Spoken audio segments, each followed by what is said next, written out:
चाहिए, pick and choose नहीं होना चाहिए। केंद्र सरकार पे क्यों नहीं कार्रवाई होनी चाहिए? आप इस बात को क्यों नहीं दोहराती हैं? अगर वो सीएजी है तो ये भी सीएजी है, अगर वहां गलत हुआ तो यहां भी गलत है। ये फेवरिज्म है कि तुम्हारा गलत गलत, हमारा गलत न्याय संगत।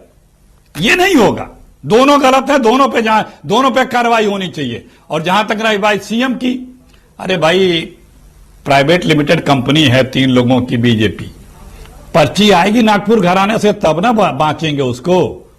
क्या हो रहा है? हरियाणा में मंत्री को शोकॉज नोटिस है, कोई बहस नहीं होगी। किसी और दल का छोटा सा कार्यकर्ता यदि बगावत कर दिया होता तो पता नहीं क्या होता। वो बता रहे हैं कि मैंने तो शोकॉज नोटिस फाड़ के जेब में रखी है। राजस्थान में मंत्री को शोकॉज नोटिस, महाराष्ट्र में भाजपा के नेत्री बगावत पे, यूपी में विधायक मंत्री बगावत पे। विधायक बता रहा है रोज 50,000 गाय कटती हैं, 150 कुंटल 150 टन बीजेपी के किसी नेता के घर में गाजियाबाद में। इसका जवाब मनोज जी से लेंगे कि मनोज जी खाली दिल्ली वाले और आम आदमी पार्टी के नेताओं पर क्यों, अपने नेताओं पर आप जांच बिठाइए जहां पर आरोप लग रहे हैं। लेकिन उससे पहले आशुतोष जी, आपके क्या विचार हैं? क्या टारगेट किया जा रहा है या सच आना चाहिए? अगर आबकारी नीति को लेकर आबकारी विभाग, स्वास्थ्य विभाग, शिक्षा विभाग, पीडब्ल्यूडी, यमुना की सफाई, परिवहन, सब पर तेजी से अब काम हो रहा है, कुछ अधिकारियों को हिरासत में भी लिया गया है, ठीक काम हो रहा है या टारगेट किया जा रहा है? और मुख्यमंत्री आवास का क्या होना चाहिए? मुख्यमंत्री आवास के बारे में तो भारतीय जनता पार्टी की सरकार को फैसला करना, मुझे तो फैसला करना नहीं है। अगर अपने दिल में कुछ तो आपके होगा, कुछ तो आपको लगता है। आपकी तो हर बात पर एक ओपिनियन होता ही है आपका। तो बुलडोजर लेके गिरा दीजिए उसको, मेरा तो साफ कहना है। अच्छा, और कंक्रीट पॉल्यूशन जो होगा? अब हमारे ख्याल से आजकल इतनी अच्छी टेक्नोलॉजी आ गई है कि उसको आराम से आप साफ कर सकते हैं। देखिए, सवाल उस मुख्यमंत्री के निवास का नहीं है। सवाल उस पर गंभीर है कि आम आदमी पार्टी जिन उद्देश्यों को लेकर चली थी, उन उद्देश्यों से भटकी या नहीं भटकी, ये बड़ा सवाल है। उस पर बहुत लंबी चौड़ी चर्चा हो चुकी है। लेकिन जहां तक टारगेट करने का प्रश्न है, मेरा तो साफ तौर पर मानना है कि भारतीय जनता पार्टी ने चुनाव के दौरान, चुनाव के पहले लगातार ये कहती रही कि अगर उनकी सरकार आएगी तो उन जो सरकार है वो तमाम आरोपों की जांच कराएगी और उसके बाद जो दोषी होगा उसके खिलाफ कार्रवाई होगी। और प्रधानमंत्री जी ने तो जिस दिन दिल्ली में बीजेपी की जीत हुई तो उस दिन में उन्होंने इशारा किया था। तो आज अगर वो कार्रवाई कर रहे हैं तो उसमें कुछ भी छुपा के तो नहीं कार्रवाई कर रहे हैं। इसलिए अगर टारगेट करने का आरोप था तो फिर चुनाव के पहले वो आरोप लगना चाहिए था। मेरा साफ तौर पर मानना है कि चूंकि लिकर जो शराब घोटाले के जो गंभीर आरोप है, उस पर फास्ट ट्रैक करके जितनी जल्दी हो उतनी जल्दी उस पर फैसला होना चाहिए। अगर आरोप साबित होते हैं तो भी जल्द फैसला होना चाहिए, और अगर आरोप नहीं साबित होते, जैसा कि आम आदमी पार्टी कहती है कि किसी तरीके का कोई मनी ट्रेल नहीं मिला, तो उसमें राजनीति की बजाय फास्ट ट्रैक करके 6 महीने के अंदर फैसला करके कोर्ट से उस पर वारा न्यारा हो जाना चाहिए।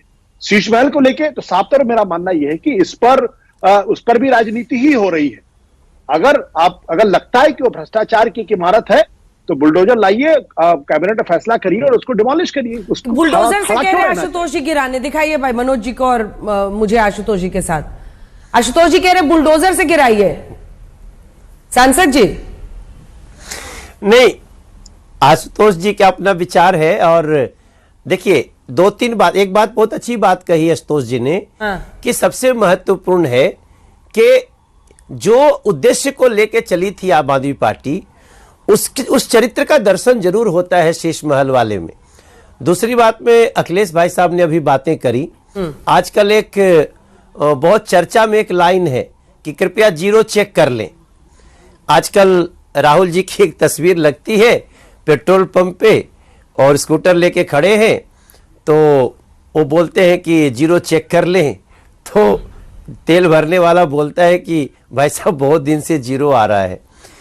मैं समझ नहीं पाता हूं कि कांग्रेस अभी भी इस देश में कुछ अच्छा हो रहा है उसको स्वीकार करने को तैयार नहीं है। कांग्रेस कभी भी, आज भी भारत के गौरव को लेकर के कभी गौरवान्वित नहीं दिख रही है। कांग्रेस आज थोड़ी सी संभली, जो दिल्ली में चुनाव लड़ी 4% से 6.5% पे गई है। मेरा मानना है कांग्रेस अपने अस्तित्व की लड़ाई लड़ रही है, लेकिन कांग्रेस को या किसी अन्य पार्टी को, देखिए मैं कई बार जब ऐसे बहस सुनता हूं अंजना जी ना, तो मुझे समझ में नहीं आता कि इस बात का मैं कैसे जवाब दूं। क्या जिस तलखी से, जिस श्रूडनेस से वक्ता लोग बोलते हैं, हम उसको कैसे चैलेंज करें। मेरा मन नहीं करता करने का। मुझे पार्टी कहती है आज तुम बैठो, मैं सोचता हूं इस देश के गौरव को अगर गौरव नहीं समझ सकते तो फिर राजनीति में रहना बेकार है। गलती हो बताइए। अखिलेश जी ने जो बातें कही उसमें दोनों बातें कह दी। हम अपने लोगों को भी शो कॉज नोटिस देते हैं, हम अपने लोगों को भी गलती होने पे उनको टोकते हैं, हम अपने लोगों से भी गलती होने पे उनसे सॉरी बुलवा देते हैं। आपने अपने किस नेता पर जांच बिठाई है मनोज जी? आपने अपने किस नेता पर जांच बिठाई? एक बार दिखाइए, मनोज जी को दिखाइए, किस नेता पर जांच बिठाई है आपने?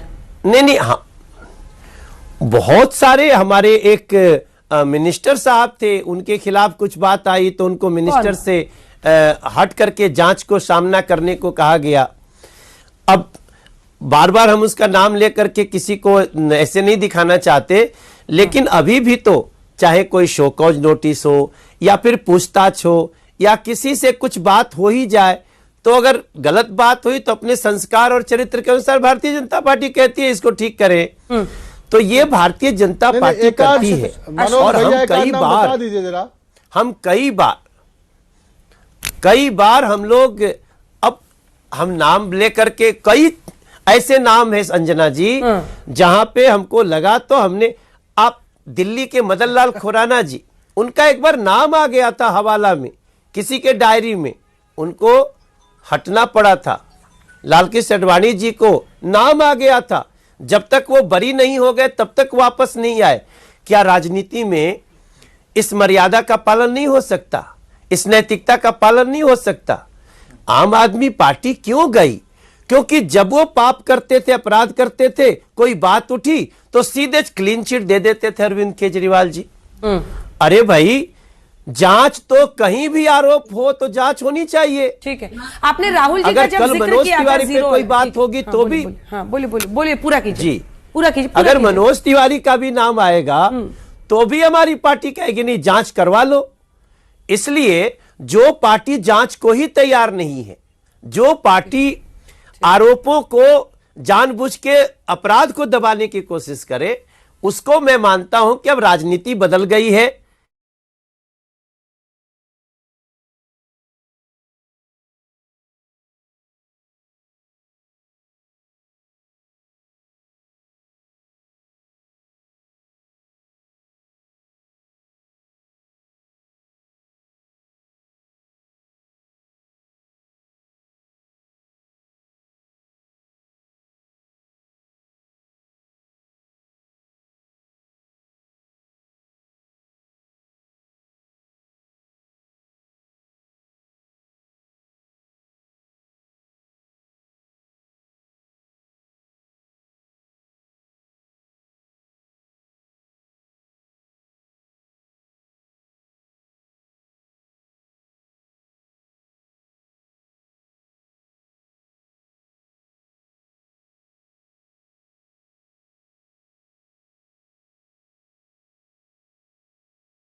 के भारत और फ्रांस के बीच में रहा है और अब प्रधानमंत्री रवाना हो गए हैं अमेरिका के लिए। जल्दी से एक बार मनोज जी और आशुतोष जी को दिखाइए। मनोज जी ने जैसे ही वो जीरो वाली बात कही कि पेट्रोल पंप पर एक मीम बड़ा वायरल हो रहा है, वहां पर जीरो चेक करने को कह रहे हैं राहुल जी, ऐसे में आशुतोष जी का हाथ उठा था। क्या बोलना चाह रहे थे आप सांसद जी से? ऑडियो म्यूटेड है, अनम्यूट। मैं कांग्रेस के जीरो पर नहीं बात करना चाह रहा था, क्योंकि 2014 से तो लगातार 0-0 आ ही रहा है। उसमें कांग्रेस पार्टी के एक नेता कहते हैं कि हमारी उपलब्धि इसमें कि 2% नोट और बढ़ गया। मुझे लगता है कि थोड़ा गंभीरता के साथ कांग्रेस के दिल्ली के जो अध्यक्ष उनको बोलना चाहिए था। मैं जो बुलडोजर की बात इसलिए कर रहा था क्योंकि उत्तर प्रदेश के अंदर और मध्य प्रदेश के अंदर आपने देखा कि जहां कहीं कुछ भी गलत इलीगल होता हुआ दिखाई पड़ा, वहां बुलडोजर फौरन पहुंचा और उसने उसको डिमोलिश किया। मेरा कहना यह कि एक मिसाल बननी चाहिए इस शीश महल को लेके, ताकि सब जगह संदेश जाए, अगर आप कहीं भी भ्रष्टाचार के आरोप लगेंगे और अगर वो साबित होता है तो फिर उस बिल्डिंग को नहीं रहना चाहिए। ये कड़ा संदेश दिल्ली से भारतीय जनता पार्टी की सरकार को भेजना चाहिए। बाकी उनकी मर्जी है, सरकार उनकी है, लोगों ने उनको मैंडेट दिया है, जो चाहे वो करें, उसके लिए वो स्वतंत्र है पूरी तरीके से, लेकिन ये संदेश जरूर जाना चाहिए। लेकिन एक अनाथालय भी बनाया जा सकता है, कुछ ऐसा भी तो क्रिएटिव किया जा सकता है। मनोज जी वो कह रहे हैं कि आप एक मिसाल कायम कीजिए, आप वहां पर बनाइए, मतलब बुलडोजर चलाइए। तिवारी जी नहीं, मिसाल ही कायम होगी। अंजना जी, मिसाल कायम होगी। आप देखिएगा, अभी सरकार फॉर्म होने दीजिए, शीश महल पे जो डिसीजन होगा वो मिसाल कायम करने वाला होगा। अंजना जी, आशुतोष जी जो सोच रहे हैं वो निश्चित रूप से एग्जैक्टली क्या होगा हम अभी ये नहीं बात करेंगे, लेकिन मिसाल कायम होगा ये जरूर कह